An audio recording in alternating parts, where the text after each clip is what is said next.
कि भगवान राम की राम मंदिर अयोध्या में बनी, किसने बनाया? किसी के बाप ने बनाया या सरकार ने बनाया या मोदी जी ने बनवाया? बिल्कुल नहीं बनवाया है। मैं मोदी जी की भक्त हूँ, लेकिन जो सत्य है वो बोलने से पीछे नहीं हटूंगी। रामनवमी के मौके पर श्रद्धालुओं को ये अद्भुत दृश्य देखने को मिला। वहीं प्रधानमंत्री नरेंद्र मोदी ने भी इस अद्भुत मोमेंट को वीडियो के टैप के माध्यम से देखा। और उसके बाद फौरन ईरान की तरफ से ये जवाब आना कि हमने अपने अहदाफ हासिल कर लिए। हालांकि सिर्फ 15 मिसाइल, उन 300 में से 15 मिसाइल गिरे वहां पे। मोदी जी ने राम मंदिर नहीं बनवाई है, या वहां जो हिंदुओं की वेटिकन जो स्टेट हुआ है, जो राम मंदिर का इतना भव्य प्राण प्रतिष्ठा हुआ है, वो भारत के सनातनियों ने बनवाया। ह्यूमन राइट्स ऑर्गेनाइजेशन में सबसे पहला, अगर वोटिंग के हिसाब से बात करें तो Bharat was the first country जिसने पैलेस्टाइन को वहां पे सपोर्ट किया रादर देन इजराइल। वहां से जो चैटर्स आ रहे हैं तेल अवीव से, इजराइल से, कि उनके पास एक अपॉर्चुनिटी है, उनके पास एक मौका है कि वो हमला करके ईरान के एटमी तनसीबात, एटॉमिक उनके जो एसेट्स हैं उनको उड़ा दें।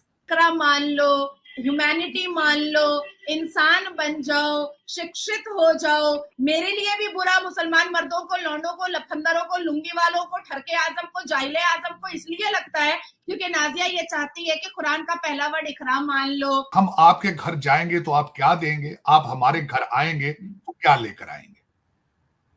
सऊदी अरेबिया वाले आए हैं, वहां पे शोर किया जा रहा है मेरे जख्मी मुल्क के अंदर कि यहाँ पे जी दूध की नहरें चलेंगी, फॉरेन इन्वेस्टमेंट आ रही है। आज पाकिस्तानी लोग चुप क्यों है? आज पाकिस्तानी लोग चाइना पे क्यों नहीं बात कर रहे? क्योंकि उनको पता है सबसे मक्कार कौम, sorry to say you are a Pakistani, but सबसे मक्कार कौम आज तक जो मैंने देखी है वो पाकिस्तानी लोग हैं। मोदी सरकार बहुत सांप्रदायिक है, मोदी सरकार हिंदुओं की सरकार है। परियोजनाओं में सबसे ज्यादा लाभ भिखारी की तरह हाथ फैला करके, कटोरा लेकर के तुम सबसे ज्यादा उठाते हो मुसलमान। पाकिस्तान को इकोनॉमिक रिफॉर्म्स करने के 3 साल चाहिए और बड़े जरूरी है। मेरा पहला ये क्वेश्चन है कि पाकिस्तान में किसके पास गारंटी है कि हुकूमत 3 साल चलेगी? सबसे पहले तो ये बात। ऐसे हमें क्या ही फर्क पड़ेगा बिखारिस्तान से, जिनको वेस्ट में ना ईस्ट में कहीं पे भी इज्जत नहीं है, जो बस आईएमएफ के लिए दर दर की ठोकरें खा रहे हैं, आईएमएफ से डॉलर्स मांग रहे हैं।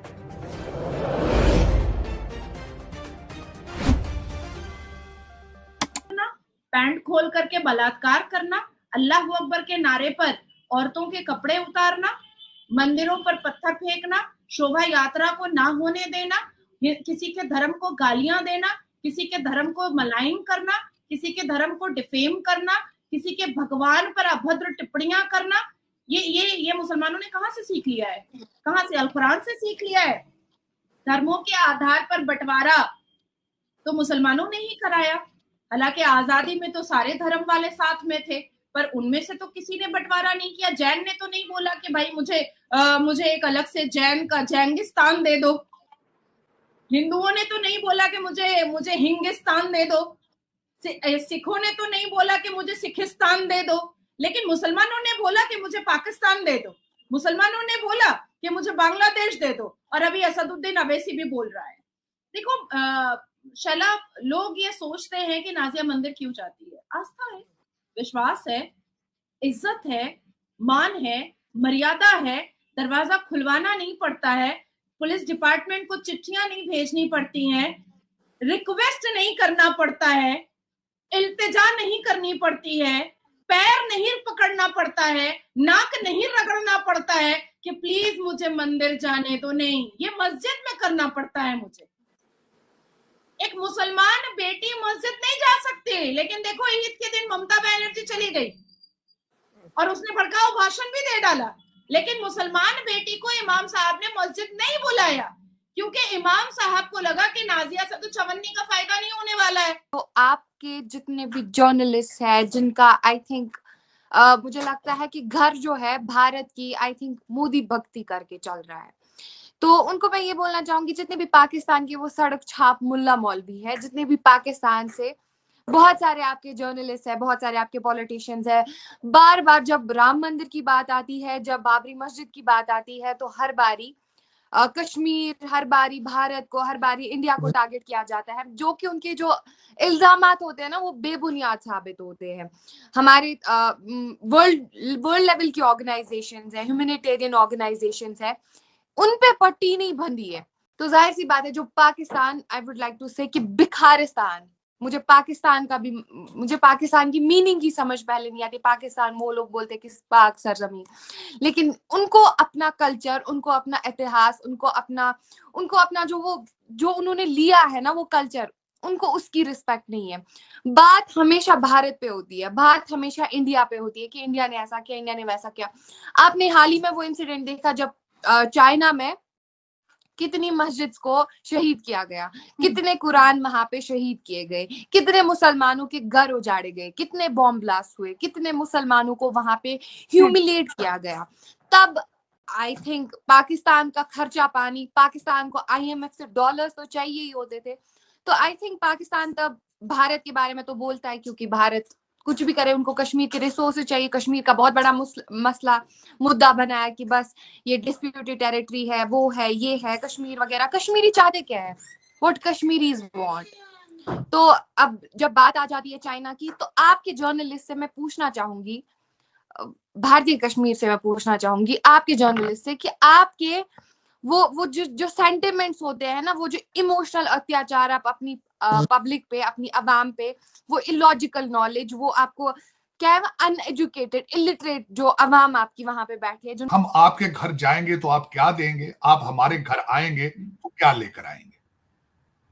सऊदी अरेबिया वाले आए हैं, वहां पे शोर किया जा रहा है मेरे जख्मी मुल्क के अंदर कि यहाँ पे जी दूध की नहरें चलेंगी, फॉरेन इन्वेस्टमेंट आ रही है। दर हकीकत एक ओपन एयर ऑक्शन है कि और लूट सेल है। आप एक सूबा खरीदें, 2 सूबे फ्री देंगे साथ। ये सूरत हाल वहां पर है।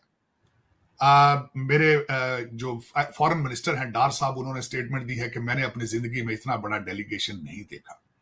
तकरीबन सारी कैबिनेट ही उठ के सऊदी अरेबिया की पाकिस्तान आ गई, जिसमें बिलखसूस एग्रीकल्चर मिनिस्टर और मादनियात मिनरल के मिनिस्टर्स उनके साथ मौजूद हैं।